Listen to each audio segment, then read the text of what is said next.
रक्त के परिवहन के बाद अब दो तरह का ब्लड सर्कुलेशन होता है।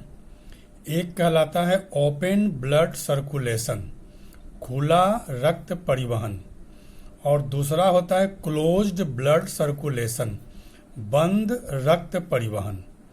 खुला परिवहन और बंद परिवहन। तो खुला परिवहन का उदाहरण है तिलचट्टा, मक्खी, मच्छर इत्यादि कीड़े मकोड़े, इनमें खुला परिवहन होता है। खुला परिवहन का मतलब कि इनमें परिवहन, रक्त परिवहन या केवल परिवहन धमनी और शिराओं से होकर नहीं बहता है। इनमें खुले देह जिसे हीमोसिल कहते हैं और जो बहता है उसे हीमोलिम्फ कहते हैं। तो उनके बॉडी में इस प्रकार का फ्लूइड बहता है तो वो कहलाता है ओपन ब्लड सर्कुलेशन, तिलचट्टा, मक्खी, मच्छर इत्यादि। और दूसरा जो है क्लोज्ड ब्लड सर्कुलेशन, बंद रक्त परिवहन, यह मनुष्य, गाय, मछली इत्यादि में होता है, जिनमें धमनी और शिराएं होती हैं, जिनसे जो ये पात्र में न बहकर धमनी और शिराओं से होकर रक्त बहता है, उन्हें कहते हैं क्लोज्ड ब्लड सर्कुलेशन। मनुष्य, गाय, कुत्ता, बिल्ली इत्यादि। इसके बाद पहले चर्चा हुआ था प्योर ब्लड और इम्प्योर ब्लड। प्योर ब्लड को हिंदी में कहते हैं शुद्ध रक्त और इम्प्योर ब्लड को कहते हैं अशुद्ध रक्त। तो साधारण भाषा में है कि जिस रक्त में ऑक्सीजन रहता है उसे कहते हैं प्योर ब्लड, शुद्ध रक्त, और जिस रक्त में ऑक्सीजन नहीं रहता है उसे कहते हैं अशुद्ध रक्त, इम्प्योर ब्लड। धमनी और शिराओं से होकर बहता है, इसके बारे में पहले बता चुके हैं।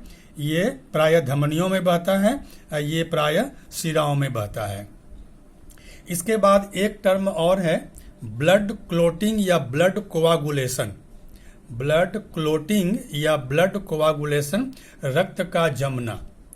हमारे शरीर में कोई भाग अगर कट छिल जाता है तो थोड़ी देर बाद वहाँ रक्त थक्का बन जाता है, जम जाता है। इस क्रिया को ही ब्लड क्लोटिंग या रक्त का जमना कहते हैं। यह एक जटिल क्रिया है।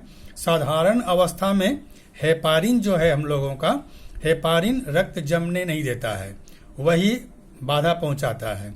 और इसके अलावा ऐसे कहा जाता है कि ऐसे बिना कटे हमारे धमनी और शिराओं में रक्त नहीं जमता है, क्योंकि हेपारिन सक्रिय नहीं हो पाता है और उनकी दीवारें भी बहुत चिकनी होती हैं, जिसके कारण रक्त हमारा नहीं जमता है। कटने छिलने पर ही रक्त जमता है।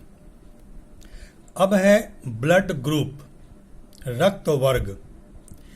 इसे एबीओ सिस्टम भी कहते हैं। लॉर्ड स्टेनर नामक एक वैज्ञानिक ने रक्त को 4 ग्रुप में, 4 समूहों में बांटा था, जिसे हम कहते हैं एबीओ सिस्टम, एबीओ सिस्टम। ये लॉर्ड स्टेनर ने इसे बांटा था, रक्त वर्ग या रक्त समूह। ये चारों ग्रुप है ए, बी, ए बी और ओ। ये चारों ग्रुप है ए, बी, ए बी और ओ। यहाँ एक चीज और हमें जानना है, RH फैक्टर, रिसस कारक। रिसस नामक बंदर के एंटीजन में एक विशेष पदार्थ होता है, और अगर वो पदार्थ हमारे में पाया जाएगा तो हमारा ब्लड ग्रुप पॉजिटिव कहलाएगा, और अगर नहीं पाया जाएगा तो वो नेगेटिव कहलाएगा। हम भारतीयों में 85% हम लोगों का रक्त RH पॉजिटिव होता है और लगभग 15% RH नेगेटिव होता है। यहाँ 2 चीज हमें और जानना है, यूनिवर्सल रेसिपिएंट, सर्वग्राही, और यूनिवर्सल डोनर, सर्वदाता। तो सर्वग्राही हम कहते हैं ग्रुप ए बी को। कारण ये है कि ए बी ऐसा ब्लड ग्रुप है जो सभी से, यानी ए से, बी से, ए बी से और ओ से, सभी से रक्त ले सकता है। इसीलिए कहते हैं कि यह सर्वग्राही ग्रुप है, यूनिवर्सल रेसिपिएंट है। इसके अलावा ओ ग्रुप है, इसे कहते हैं यूनिवर्सल डोनर, सर्वदाता। इसको इसीलिए कहते हैं कि ओ जो है यह ए को बी को, ए बी को और खुद ओ को भी रक्त दे सकता है। तो रक्त देने की जो क्रिया है, अचानक किसी ऐसी बुरी परिस्थिति में, एक्सीडेंट हो जाने पर या बीमारी की अवस्था में या ऑपरेशन के समय हमें रक्त चढ़ाना पड़ता है, तो उसे ब्लड ट्रांसफ्यूजन कहते हैं। उसे कहते हैं ब्लड ट्रांसफ्यूजन। ब्लड ट्रांसफ्यूजन यह बीमारी की अवस्था में किसी को देना लेना पड़ता है, तो उसको देने के पहले हमें ग्रुप और RH फैक्टर दोनों चेक करना पड़ता है।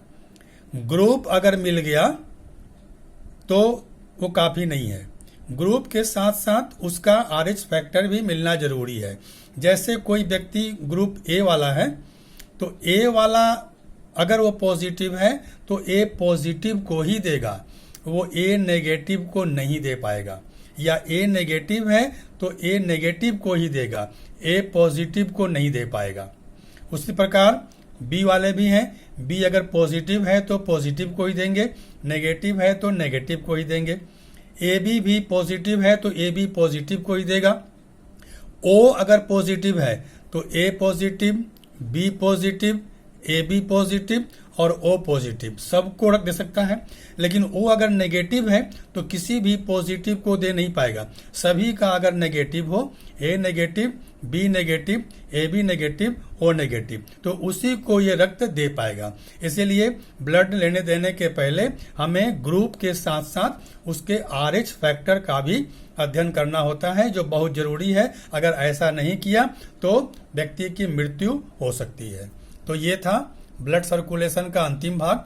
Open blood circulation, closed blood circulation, pure blood, impure blood, blood clotting या ब्लड कोआगुलेशन, रक्त का जमना, ब्लड ग्रुप, एबीओ सिस्टम जो लॉर्ड स्टेनर ने किया था। और अगर हम किसी परिस्थिति में किसी को रक्त देते हैं तो वो कहलाता है, चढ़ाते हैं तो कहलाता है ब्लड ट्रांसफ्यूजन। और इसमें 4 ग्रुप है, ए बी और ओ।